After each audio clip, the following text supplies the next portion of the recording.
Hey everyone, welcome back. It is week 3 of New Japan's G1 Climax tournament. We are back once again with Campo Reviews, the man who reviews movies, TV shows, wrestling, and a whole bunch of other stuff. Whole bunch of reviews coming out over the next little while. You had your Oppenheimer and your Barbie review, right? They did. And Ninja Turtles should be coming out soon. Yeah, I don't know what day because I don't know what day this goes up, but yeah. But Yes. yeah, and then eventually a Twisted Metal review is coming as well. Yeah. Cool. So you'll find all his stuff down in the description box below. Make sure you give that a follow because even I'm in some of those videos. With that out of the way, thanks, Most of Fab. those videos. Yeah. We're on to week 3. Week 3, we're only going to do the 3 nights because we're going to do night 10, 11, and 12 because 13, 14, 15, 16 are the final block matches. So those next 4 nights, so next week's review, it's going to be basically the last 4 block matches to see who goes through and who doesn't. We had a few eliminations during this week, but no clear-cut winners. The standings are still up in the air. Well, I called it. This is always what happens. The first 4 matches for every person is just like we're gonna show you who's good, and then later we're gonna make it hard to decide who's gonna win. Yeah. I've watched up until most recently, and I do have a couple spoilers, but I'm not going to mention. We'll save that for later in the week. Let's just say one of the people that goes through is absolutely stupid. So it's Toru Yano. No, he's already officially eliminated. Okay, let's pick a couple of our favorite matches these because there weren't that many to choose from because there were only about we only did 3 days worth. I mean, there's just some. Yeah. I think the wrestling is a lot better in the last 3 episodes than it has been for the rest of the tournament. Suji versus Shooter. Yeah, that was fantastic. That one there. That was definitely a really solid match. I don't want to go I don't want to go Shingo twice, so I'm just going to go with Shingo versus Finley. Even though Shingo versus Tama Tonga was really good, the one that ended in the draw. That's my honorable mention. I only had one honorable mention this time. I tried to keep my list short. Yeah, same here. Yeah, well, what other matches stood out for you? Naito versus Coughlin, and it shouldn't have been as good as it was, right? Because Coughlin hasn't been very good this tournament, but it was a really good match, and it went long. It went like almost all the way. So yeah, solid match. Yeah. I want to also give a what was the other good one? We had there was a few good ones. I didn't mind Eddie Kingston versus Tama Tonga, but I might have to go one of my top ones is Naito versus Zack Sabre Jr. That was actually, sorry, I did have another honorable mention. That was it. I lied. Yeah. And now Toru Yano's been on a roll. He's got a couple wins. Yeah, he didn't he upset 2 people now? 2 like guys that had no losses, right? Exactly. I think one of them was who was the other one? Jeff Cobb. Yeah. He defeated. But yeah, I mean, what was like one of the so a match you expected that ought to be good turned out to actually be good, like a surprise match. Well, I still have one more match. Sure, go for it. Kenta versus Okada. Yeah. That was my number one. That has to be the number one of those 3 nights for sure. I totally forgot about that one. That almost went the limit as well. Same thing with Yota Tsuji and Umino. Yeah, but they're doing that storyline with those young guys. It's got 1 second left. Yeah. I mean, even like Naito and Zack Sabre Jr. ended with like less than 2 minutes left. Good matches, man. Most surprising, you said? Yeah, one of the most surprising matches. Sabre Jr. versus Haste, because Haste has been shit for the whole thing, and it was actually a really good match. Yeah. I got a couple on here. I think Narita and Chase Owens was surprisingly good. Chase Owens has been popping up a lot. And the ELP Taichi match was really, really good. It's a very surprising match. I wasn't expecting much from that. I can't call it surprising, for me at least, because I expect both of them to put on a good match. True. And like neither one of them has had a terrible tournament because ELP kind of got out of it last week. Yeah, ELP still has a chance to make it. So as of today. But I would say another surprising match, which was not that bad of a match, was Hinare Ishii. Yeah, that was pretty good. Yeah. Okay, it was not bad. Yeah. And I'll say Ishii seems to be really good at carrying matches. Yeah, he seems to be putting some of the younger guys over. What was probably the most disappointing match? He expected it to be good, but didn't really. Hinare versus Finley. Yeah, I was expecting more. I was completely bored from the start to finish watching it. Yeah, that one was pretty bad. My pick was Tanahashi and Goto. Okay, that's fair. I was disappointed at that. You have two legends in the ring, but clearly they are like getting on in age now, and they can't seem to work the way they used to. That's fair. Like it seems like Yoshihashi has a bit of a more upside at this point than Goto does. Oh, well, yeah, of course. He's a lot younger. But I can't tell you what my worst match was. Sure. I think it was mine. Yano versus Haste. Yeah. It was just that was a match that had to have happened. Like no other. Like Yano gets another win, but either way, whoever won that match, it wasn't going to matter. They were both eliminated anyway. But that should have been a match they should have done at the beginning of the tournament instead of at the end.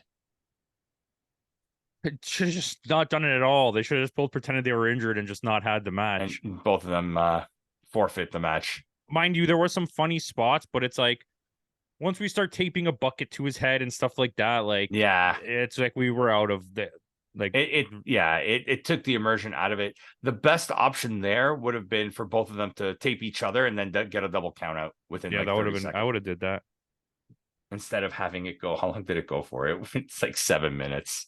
So, but who has impressed you now? Who's now? Let's pick somebody different. Yeah, I got to go with the same one. I have to go with the same one. He's been on a tear. I think there's something planned for Evil where it's like once this tournament is done, he's going to get a push, like a separation from Bullet Club.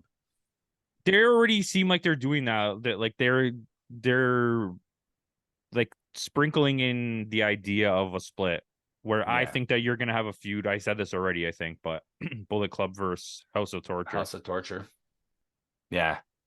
Because Bullet Club, other than Finley, Bullet Clubs look kind of weak in this tournament. Yeah, and it's odd too because they come out like a house of fire. Yeah. A house on fire. Bum. And then the match they lose. Yeah. And even Finley, compared to last year, he hasn't looked as impressive this year as he did last year. His matches are getting really one note. I think it's the character, right? It's just it's throwing it off. At least for me, it is. It feels his matches feel a lot like WWE matches at this point. Yeah, in a way, yeah. Who else would you say like has impressed you? Who has surprised you this tournament so far as well? I want to Jeff Cobb. If we're going overall. I want to say Sonata. Sonata, they've been booking him really, really strong. Sonata's my best wrestler. Yeah. On this, like it's not even close. Hasn't even like a loss hasn't even been in the cards. Yeah. I think he's going all the way. Like it sure seems that way. Hey, let him.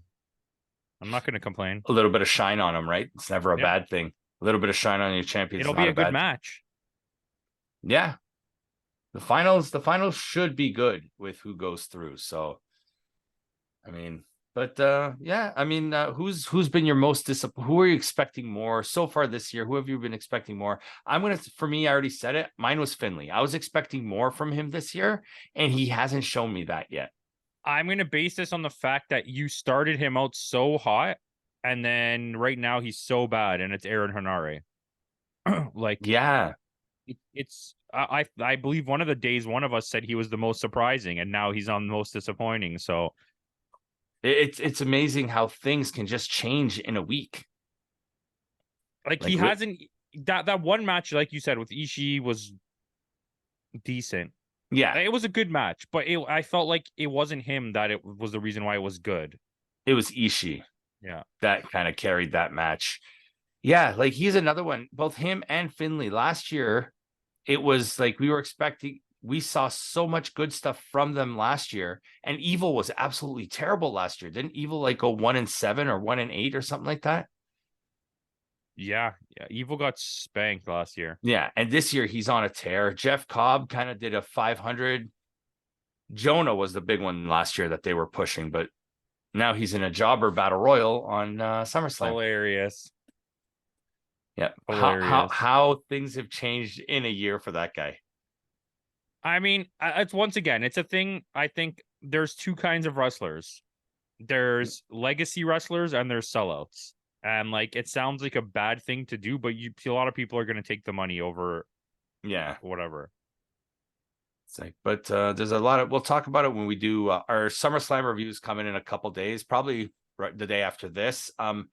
I got a lot to talk about the Roman and Bloodline storyline on that one. So we'll save we'll it for get that. into that. We'll get into that. But there's a little backstage heat going on with that. But who else has disappointed you or who else has impressed you?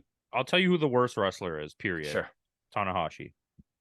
It's so awful watching his matches to the point where like when he celebrated when he won that match at the end and everyone was like cheering for him, I was like, why? Yeah. Like he just wrestled the same match as the ones that he lost, but he won this time. Yeah, but it's because he beat Goto, right? Which doesn't understand because he beats Goto on night 10 and then loses to Alex Coughlin on night 12. Right? Same thing with Nichols beating Evil. What was the point of Nichols beating Evil? It's because they're trying to balance the standings, but the thing that I don't think they're realizing is they're doing it with the wrong people. Yeah. You should have let Evil lose one of the times when he faced a good wrestler and had him make sure he beats the bad wrestler. Yeah. And then same thing with Goto. He loses to Tanahashi and then he beats Jeff Cobb, a guy that you're trying to push to win probably the division, to win the block. Jeff Cobb's on back-to-back losses. Yeah. That loss to Yano, I feel, was unwarranted. Yeah. Or the only other thing I could say is if he lost to Yano, be so upset at that he just went on absolute monster tear and destroyed everybody for the rest of the tournament. I like that idea better than what they did. Yeah, because he's on back-to-back losses. Finley's took a couple losses now. Tonga's took a couple losses. Like it's kind of weird now. And like you said, the standings, other than Sonata, who's far and away like won that block and like he's far and away the winner there. They're really it's really up in the air still. Yeah, I can't predict it anymore. Yeah.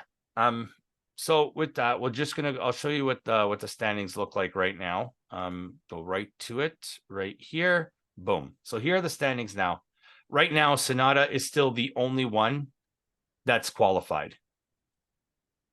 Yeah, that's crazy. Yeah. These matches were yesterday, as of recording, these matches were Saturday and Sunday. And these matches are happening Tuesday and Thursday, or Tuesday and Wednesday. But we did get a couple more eliminations. We got Kenta eliminated now. Coughlin got eliminated with another loss, and Hanare with the loss to Thing got eliminated as well. Bro, so they're fucking mistreating Ren Narita. Holy shit. Yeah. This guy is 1-3-2. The funny thing is, though, with a win, so Narita's next match is when? Was on Saturday. Narita with a win, if he beats Kiyomiya, Narita, if he beats Kiyomiya and Hikuleo loses to Umino, Narita can go through still. Hikuleo lost 3 matches in a row easily, like got demolished, and now is on a 3-match winning streak. Tsuji and Kid need to tie. That's hilarious. Yeah. But this one, I don't think it's going to change much. I think this one's going to stay like that. I can't believe Will Ospreay has 2 losses. right? But I think this is going to stay like that. His next match is against ELP, and I don't see him losing to ELP because if ELP wins, he goes through. Right? So I don't think that's happening. This is still up in the air here too. All these can still qualify. These haven't happened. These, as of the airing of this video, this is out on the Monday. These matches will be happening tomorrow and these on Wednesday. So, and this too is still all up in the air. Anybody from this division can go through. Yeah, it's purposely made for us to be like, yeah, look at all these choices. Which in the end, I think it's still maybe these two going through.